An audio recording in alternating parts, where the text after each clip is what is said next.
महाराष्ट्र में सियासी तनाव बढ़ा हुआ है।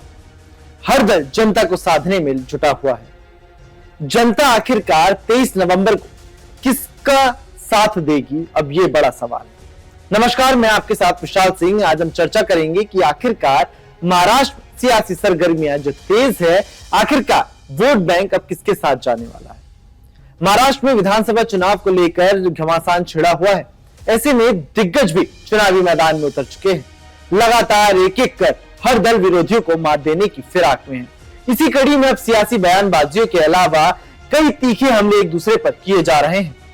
महाराष्ट्र विधानसभा चुनाव में करीब 158 निर्वाचन क्षेत्र तय किए गए हैं।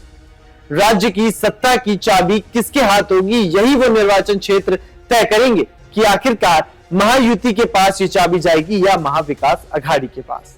इन 158 निर्वाचन क्षेत्रों में बीजेपी बनाम कांग्रेस है, तो वहीं शिंदे की शिवसेना बनाम ठाकरे की सेना है। अजीत पवार की एनसीपी बनाम शरद पवार की एनसीपी है। लेकिन किसमें है कितना दम, ये तो आने वाला समय ही बताएगा। और कौन सी सीट को लेकर कौन सकते में है, ये भी अब जनता तय करने वाली है। लेकिन आरएसएस को चिंता बीजेपी की नहीं बल्कि उन 83 सीटों की है जहां शिवसेना शिंदे और एनसीपी अजीत पवार का शिवसेना उद्धव गुट और एनसीपी शरद पवार से मुकाबला है।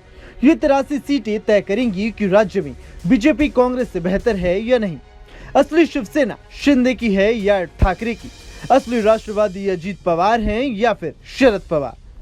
साल 2019 के विधानसभा चुनावों की अगर बात करें तो महायुति और महाविकास अघाड़ी में दो पार्टियां थी जो मुख्य रूप से बीजेपी और कांग्रेस के खिलाफ चुनाव लड़ रही थी और एनसीपी शिवसेना के खिलाफ चुनाव लड़ रही थी। लेकिन 2019 के बाद बदले समीकरण में महायुति और महाविकास अघाड़ी में तीन पार्टियों का गठबंधन बन गया।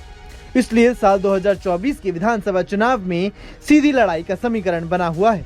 विदर्भ की 35 सीटें, मराठावाड़ की 10 सीटें, पश्चिम महाराष्ट्र की 12 सीटें, मुंबई की 8 सीटें, उत्तरी महाराष्ट्र की 6, कोंकण की 4 पर बीजेपी और कांग्रेस के बीच सीधी टक्कर है। महाराष्ट्र की 75 सीटों पर बीजेपी बनाम कांग्रेस का मुकाबला है। दूसरी सीधी लड़ाई दोनों शिवसेना के बीच हो रही है। शिंदे की शिवसेना 46 सीटों पर ठाकरे की सेना के खिलाफ खड़ी है। विदर्भ में 5 सीटों पर दोनों शिवसेना आमने सामने है, जबकि मारवाड़ा में 10 पर, पश्चिमी महाराष्ट्र में 8, मुंबई में 10, उत्तर महाराष्ट्र में 4 और कोंकण में 9 सीटों पर शिवसेना आमने सामने है। महाराष्ट्र की 37 विधानसभा सीटों पर एनसीपी अजीत पवार और एनसीपी शरद पवार के बीच मुकाबला है। वो दोनों विदर्भ में 3 सीटों पर, मराठावाड़ में 6 सीटें, पश्चिमी महाराष्ट्र में 21 सीटें, मुंबई में 1, उत्तरी महाराष्ट्र में 3 और कोंकण में 3 सीटों पर लड़ने जा रहे हैं। 38 विधानसभा सीटों पर शरद पवार की एनसीपी का बीजेपी उम्मीदवार के साथ मुकाबला है। 19 सीटों पर कभी सहयोगी रही उद्धव ठाकरे की शिवसेना के उम्मीदवार कांग्रेस के खिलाफ खड़े हैं। इन सीटों पर सीधी लड़ाई ये तय करेगी कि राज्य की सत्ता पर कौन बैठेगा। वहीं दूसरी तरफ बीजेपी को आरएसएस को शिंदे और अजीत पवार की 83 सीटों की चिंता है। अगर इन 83 सीटों पर दोनों ही पार्टी का प्रदर्शन अच्छा नहीं रहता तो खेल बिगड़ सकता है। इसलिए बीजेपी ने इन सीटों को जीतने के लिए पूरी ताकत झोंक रखी है।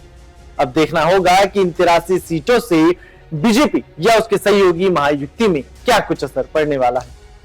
फिलहाल के लिए इतना ही। अगर आपको हमारा वीडियो पसंद आया या फिर कोई सवाल है तो आप कमेंट बॉक्स में जरूर बताएं। न्यूज नेशन अब व्हाट्सएप पर खबरों के ताजा अपडेट के लिए न्यूज नेशन के इस क्यूआर कोड को स्कैन करें।